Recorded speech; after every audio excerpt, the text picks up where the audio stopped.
Good afternoon, everybody. My name is Mikko, and I hunt hackers. I hunt hackers for a living. And I've been doing it for the most of my life. This is my 26th year in analyzing malware, hunting hackers, and trying to stop attacks from happening. I've spent my whole life trying to defend our online security and our online privacy. And I think I've learned a few lessons during those years. I'd like to think I've learned a few lessons during those years. Lessons like complexity is the enemy of security, or we have to understand who we are fighting in order to have any kind of hope for defending ourselves. But in the end, when we look at all the problems we have, we can actually really distill them to just two main problems. We really only have two types of problems. And those problems are technical problems and people problems. That's it. If we can fix those, then we have nothing left to do. Unfortunately, we will never fix them. Technical problems at least are fixable. Why do we have vulnerabilities in our systems? Well, we have vulnerabilities because these systems have bugs. And bugs are simply programming errors. So the programmers who were writing the system made a mistake. Why do programmers make mistakes? Well, because they're human, and humans always make mistakes. But the good news is we know how to fix this. If vulnerabilities are simply programming errors, all we have to do is to fix the bugs. Fix the bugs and make sure everybody updates to the fixed version. And this is why updating and patching is so important. So in theory, technical problems are easy to solve. But then we have the people problems. People problems. People doing stupid stuff. And people will always be doing stupid stuff. No matter how many times we tell them, they will always click on every link. They will always double click on every attachment. They will always give their password to any field that asks for it. And we cannot patch people. There is no patch that we could install in our brains. The closest thing we have to patching people is to educate people. And let me tell you a secret. Education never works. People will never learn. This is the thing that I've learned during the, 26 years that I've been trying to educate people. We can tell them as many times as we want. And they will always still double click on every attachment. They will still follow every link. And they will always lose their passwords. And it's a little bit disheartening that it is 2017 and we are still speaking about passwords. Passwords which are ancient security technology. Passwords are like 50 years old as an idea, and we're still using them. In 2017, we're still using them. And every single advice you will read about passwords from any newspaper is wrong. All the password advice you ever see is wrong. Because every time you see password advice articles in newspapers, they always tell you the same things. They always tell you that remember to use a long and random password. Make sure it's something that anybody could ever guess. And make sure you have a long, random, and unique password on every site, that it's different on every site, and never write them down. Like, what the hell? Like, how could you ever do that? I mean, this password advice might have worked in 1970s when you had like 3 different servers you needed a password on. But today, every single one of us has more than 100 passwords. My password manager has 400 passwords.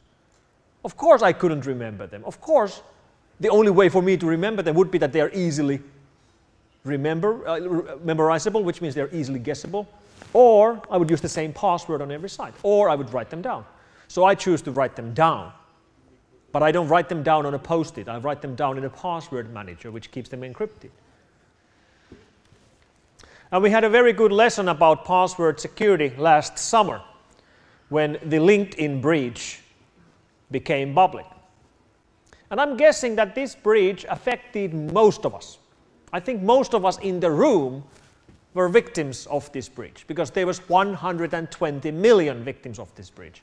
And I was one of them. My password was one of the passwords in this breach. So I'm one of the victims. Of course, I had a unique and strong password on the site, so I only really had to change my password on LinkedIn. But as you know, many people have the same password everywhere. And when it's stolen from one site, they have to change it everywhere. In fact, according to our questionnaires we've been asking from people, around 15% of people say that they only have one password. And I don't mean that they use one password manager. I'm meaning they really have only one password. They use the same password everywhere. From LinkedIn to their corporate VPN to their online banking. One password. And that's a bad idea.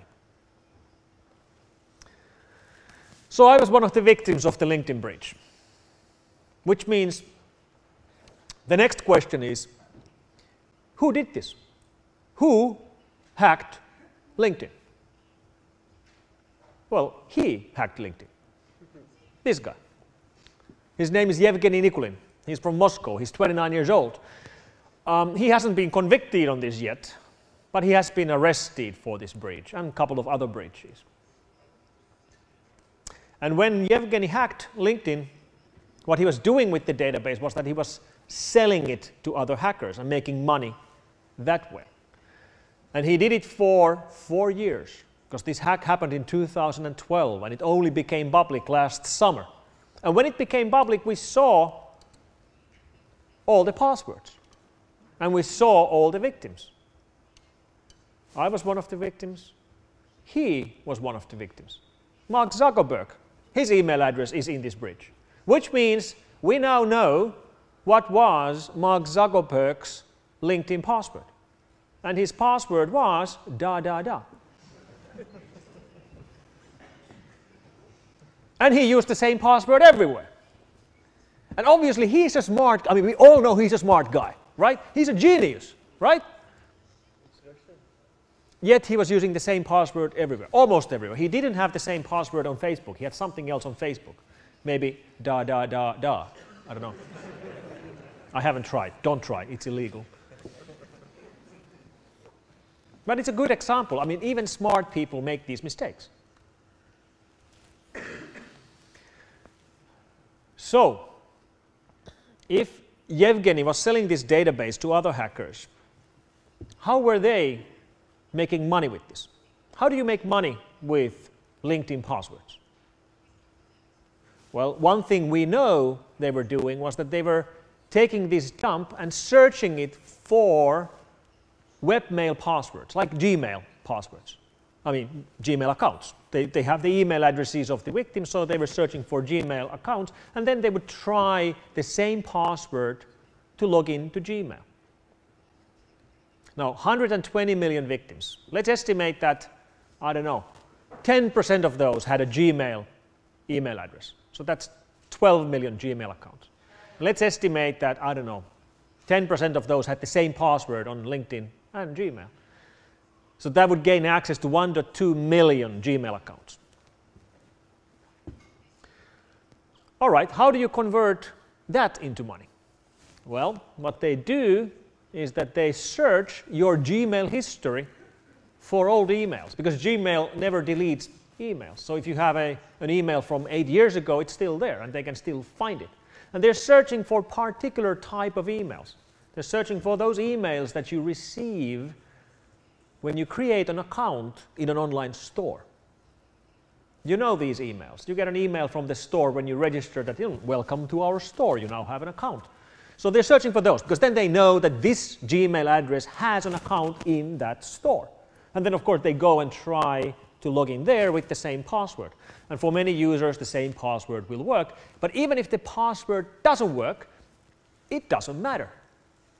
They can still get in. Even if you have a different password for online stores than you have for your Gmail, they can still get in. Because every online store login page has a magic button. There's a magic button on every login page. And that magic button says, I have forgotten my password. So when you go to a login page of an online store and you put in a Gmail account and then you click the button, they will send you a new password to Gmail, and they already had your Gmail.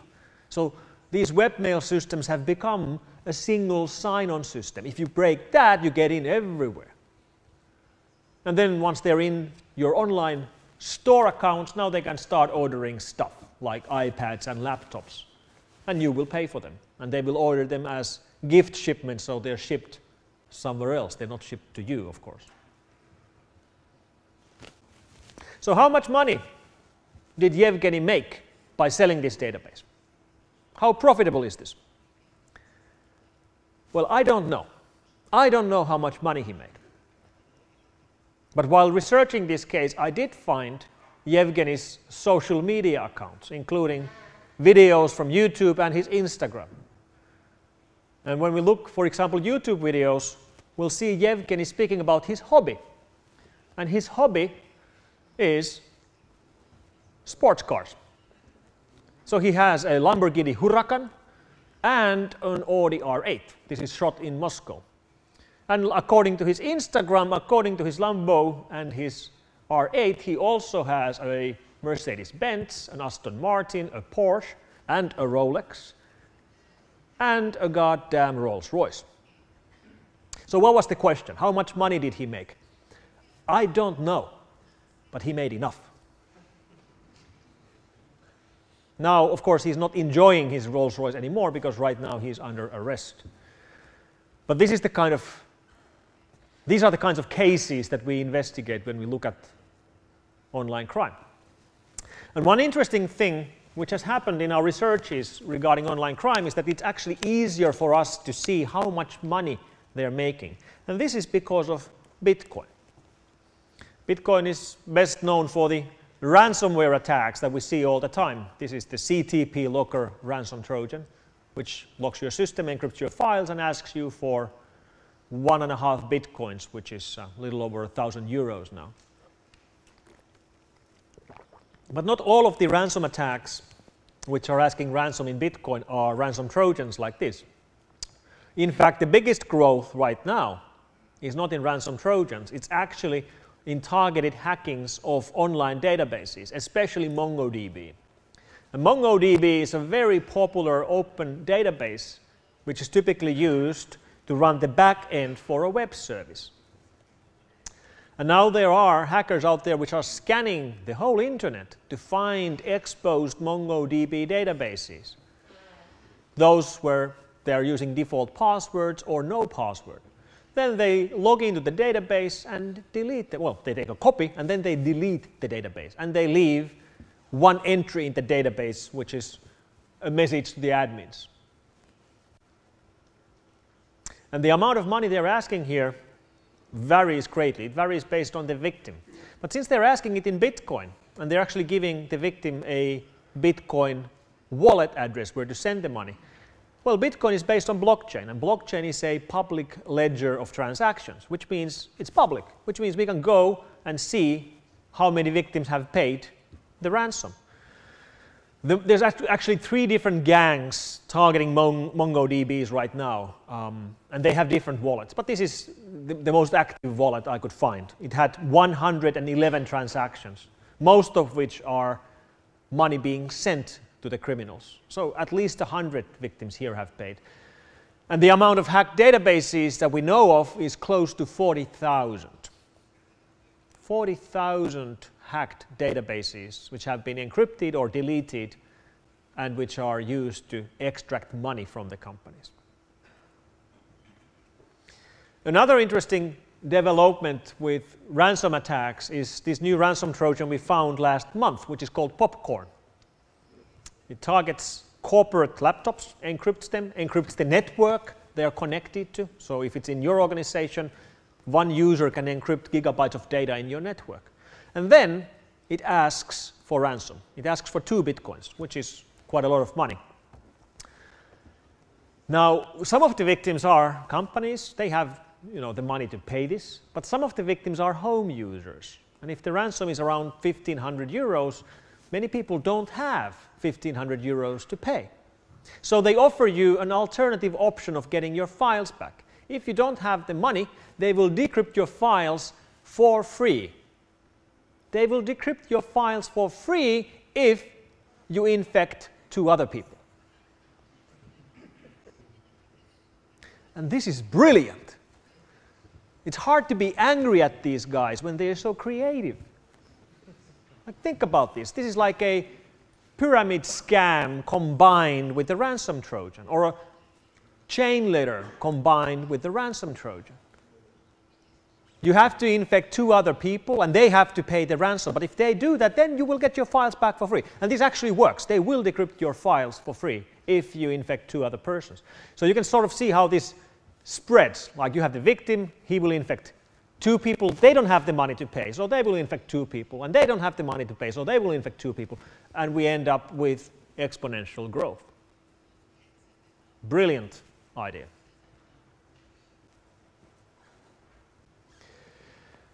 So, what's happening in the world of IoT now?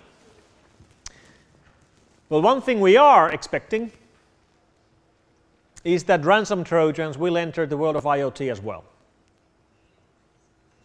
So your IoT washing machine won't wash clothes because it's infected by a ransom Trojan and you have to pay a Bitcoin to make it work. We haven't actually seen this yet, but it's quite obvious that something like this could happen. Or your smart car won't start until you pay money. In fact, we have already seen ransom Trojans on smart televisions. Smart televisions. I've actually coined a law on the term smart. So whenever someone is describing an appliance to you as smart, what you should hear is exploitable. All right? So a smartphone means an exploitable phone. A smart watch means an exploitable watch. A smart washing machine is an exploitable washing machine. Smart city, well, you get the idea. And this IoT revolution will happen. It's happening right now. There's nothing we can do to prevent it. It's going to happen. And the way we can think about it is that anything that we use to plug in to the electricity grid, anything that we plugged into the wall, will be plugged into the internet as well. In fact, some devices which we even didn't plug into the wall are becoming smart. I'll show you an example. Here is a smart mattress. Yes, a smart mattress that you sleep on. A mattress which is connected to the internet, and it has built-in sensors. Like why would you actually build a smart mattress? Well, the idea is that these sensors will detect when your bed is being used when you're out of the house in a suspicious way. And then you will get a warning to your phone. So it will tell you that there's something happening on your bed. And this is real. I mean, I'm not shitting you. This actually exists. This is a real product. Made in Spain, by the way. Of course, made in Spain. It looks like a joke, but it's real. And this IoT revolution really started from ICS, industrial control systems, because factories went online already a decade ago, and now it's coming to our homes. So we can learn quite a bit about the problems we will be seeing with IoT by looking at the problems we have seen in ICS. One problem we see in factories and plants is that they are very often secured by keeping them disconnected from public networks. So they build computer-based systems Everything is being controlled by computers and software, but they don't really have to secure them because nobody can hack them because they're offline or they're not on the internet. And this idea actually works to a limit. It somewhat works. The problem is that it's surprisingly hard to keep things offline. The control interface that you set up originally, which has no password and which is not on the internet, might end up on the internet years later when someone reconfigures your network or connects two networks to each other or adds a bridge or a router somewhere or builds a remote access point or something. We know this because we regularly find these. This is a factory control interface directly on the internet with no username and no password. And obviously nobody planned it like this. Nobody wakes up in the morning and says that, hello, I'm going to today take our steel mill interface and put it online with no password. Nobody does that on purpose. But they do happen by accident. And we keep finding them. So the end result is that we will find like a steel mill with 24,000 kilos of steel at temperature of 1200 degrees. And this is on the net with no password. Anybody can go and start clicking on the buttons. And this is a bad idea. It's a bad idea to put your factory online with no password. And we even find things like this. Anybody know what's this? This, my friends, is the control interface for a crematorium. And this is online with no username and password. So we keep finding people's homes. This is somebody's house in Germany, online with no username and password, which means you could go and turn off the lights or turn off the alarm or click on the camera button and look at their security cameras, including their bedroom, which is a bad idea. And let me give you a tip. If you set up a security camera, if you set up an online security camera to monitor the state of your plants,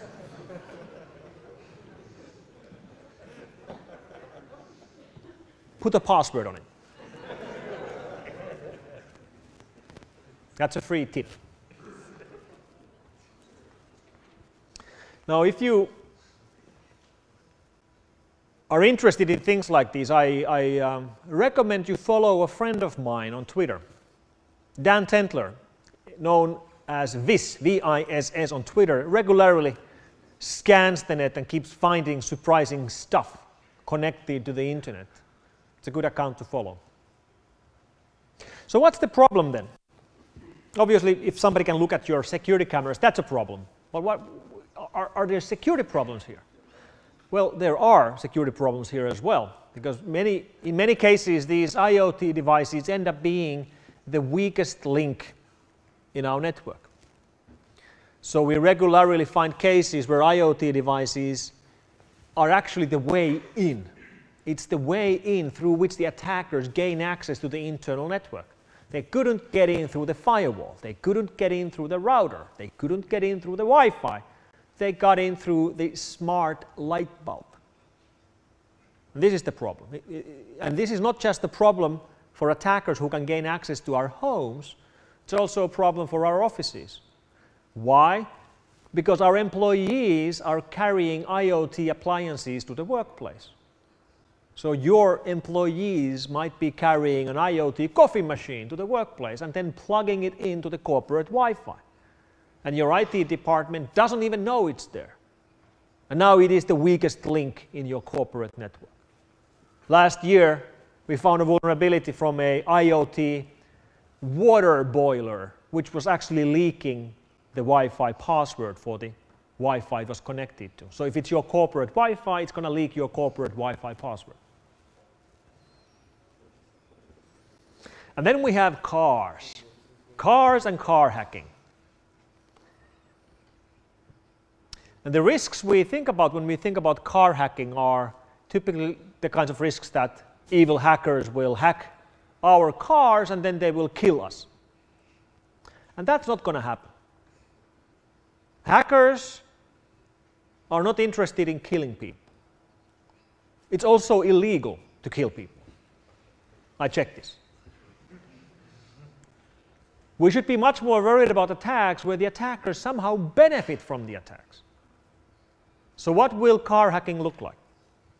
Well, here's a recent example. This is security camera footage of a car being stolen. You can see the thief coming to the car, somehow opening the car doors without breaking the window, and then getting in. And as he's inside the car, he's not starting to hotwire the car. Instead, he takes out a MacBook. And then he connects the MacBook to the ODB channel of the car with a USB cable, and he starts hacking away. After 2 minutes, the alarm, which is now blinking, stops blinking. After 2 more minutes, he starts the car and drives away. This is what car hacking looks like. Because this makes money.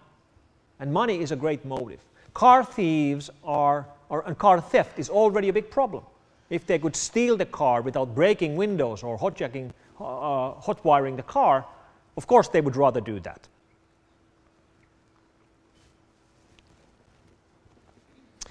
Another thing with IoT is that it can be used to build botnets.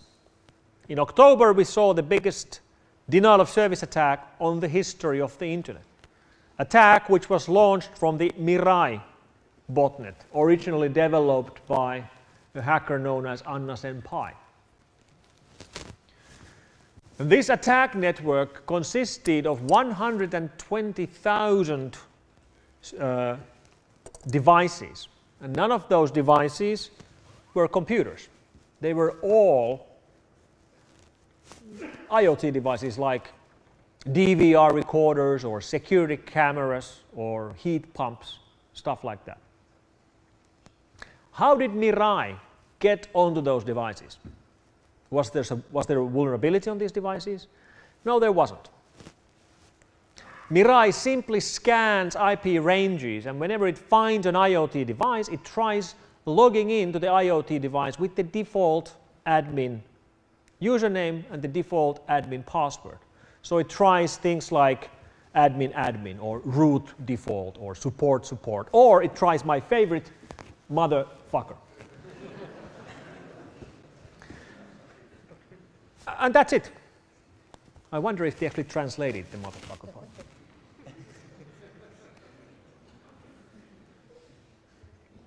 And this was enough. With these passwords, it gained access to 120,000 devices. And what's happening here is quite obvious. Remember VHS video players we used to have in our houses? Most of us do. The youngest members of the audience might not remember. But we all had a VHS player in our living room underneath our television. And whenever you went to your friends, you would see their VHS player. And every time you saw it, it was blinking 0. Every video player you've ever seen is blinking 0, 0, 0. Why?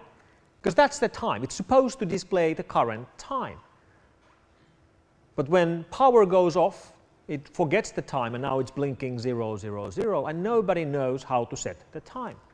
Or nobody is bothered enough to set the time. We don't care. And this is the problem we're seeing with IoT devices. You buy a new IoT security camera, you bring it home, you put it on the wall, you turn it on, you install the app on your phone, you try it for the first time, and it works. You get the video stream, excellent.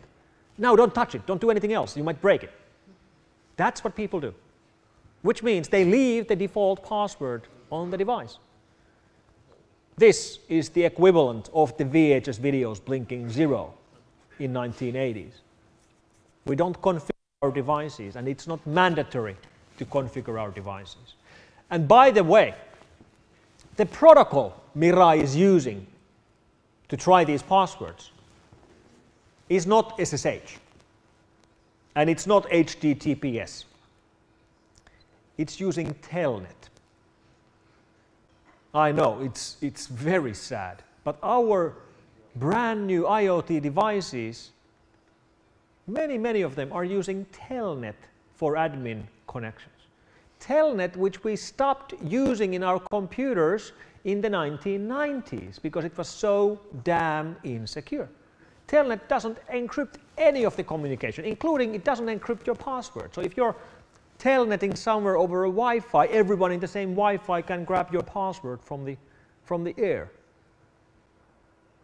And it seems that we are repeating the same mistakes with these IoT devices that we already fixed in our computers long time ago. For some reason, we are forced to repeat the same problems. We're using Telnet for admin functionality.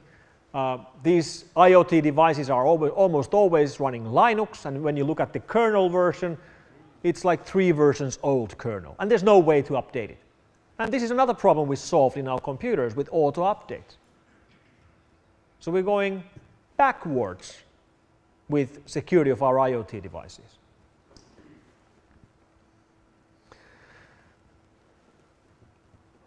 And these IoT devices will not get better by themselves. The manufacturers of IoT appliances will not fix these security problems by themselves. Why?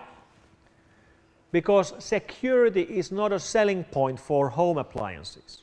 When you go to buy a washing machine, you're not asking questions about the intrusion prevention technology or the firewall of the washing machine.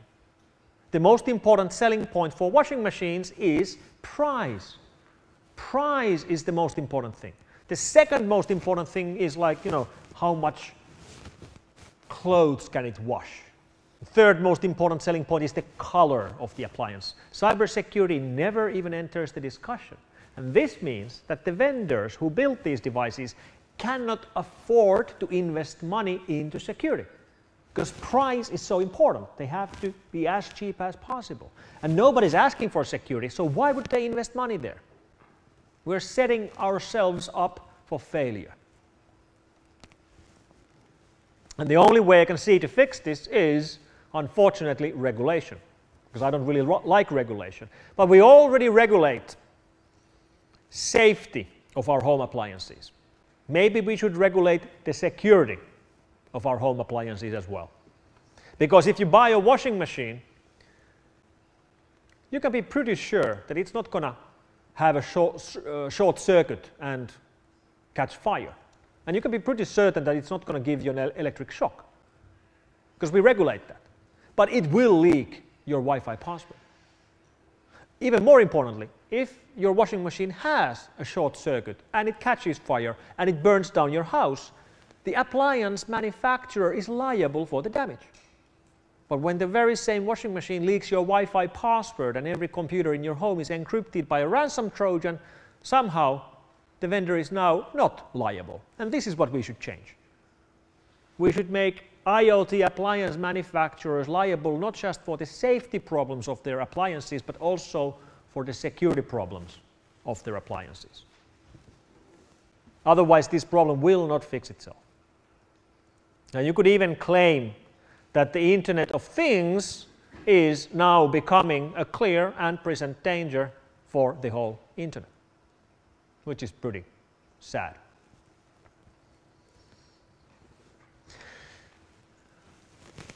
Another big development underway right now is governments.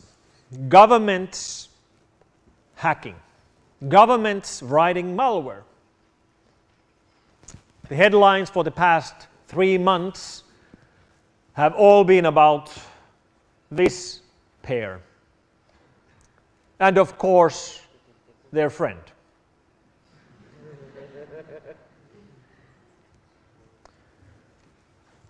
There was a very interesting interview in Bloomberg TV before the elections.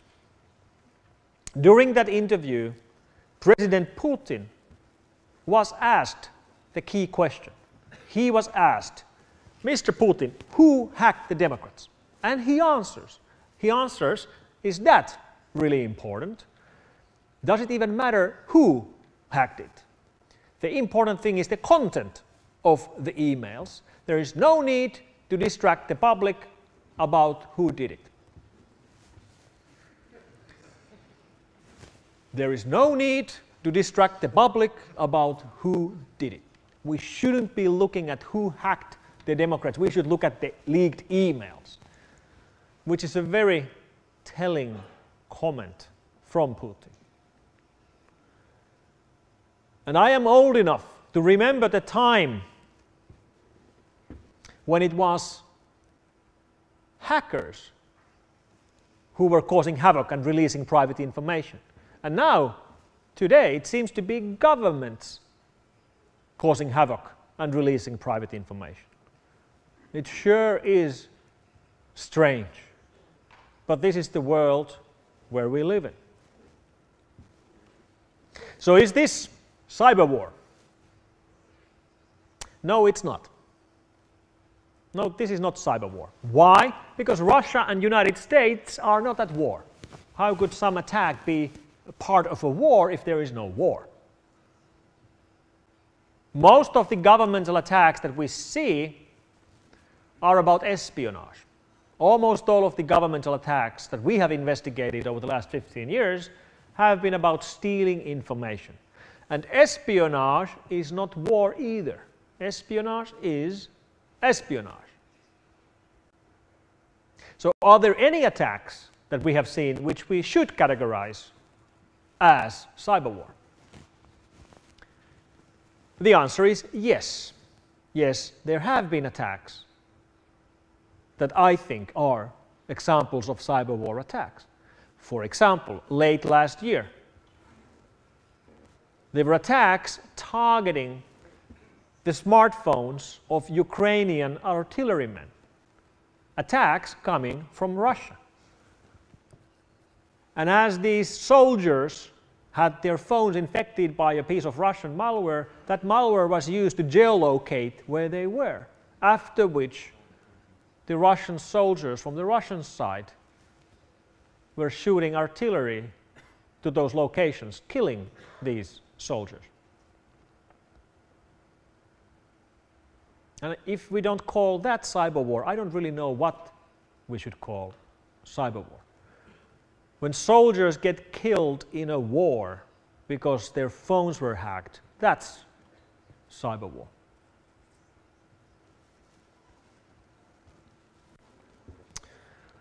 So we are in the middle of big changes. And one phrase you might have heard is that the data is new oil. And this is absolutely true. Data is new oil. We don't really have to look beyond any other company than Google to see how data is the new oil. Because we all use Google search, or watch videos from YouTube, or Gmail, or Google Docs, or Google Maps, and we don't pay a cent. These services are free. Excellent. No money paid. Yet, somehow, mysteriously, Google made 80 billion in revenue last year and 12 billion in profit, even though we didn't pay anything. If that doesn't nicely illustrate how data is the new oil, I don't know what would. And just like oil brought us prosperity and problems, data will bring us prosperity and problems. Oil brought us problems like global warming or pollution of the nature. If you're working with oil, you have to worry about oil leaks. If you're working with data, you have to worry about data leaks. And I'll illustrate this point about data being the new oil with an interesting application from a company called FindFace. This is an example of a big data application which is able to search for faces from social media. So somebody snaps a picture of you while you're walking down the street, and then they can find you from Facebook and know who you are, which is a little bit, not really nice. But this technology exists, and it's actually better than we think, because in this example they actually take an old photo which has 3 people, and they choose the child. This photo is 12 years old, so this child is nowadays an adult, but they are able to find her from social media based on a 12-year-old photo. And this is remarkable. I mean, it's kind of cool. It's really, really cool technology, but it's also very creepy, isn't it? So data is the new oil. And if you're working with data, you have to worry about data leaks. Just like if you were working with oil, you had to worry about oil leaks. And this, my friends, this is the world where we live today. Thank you very much.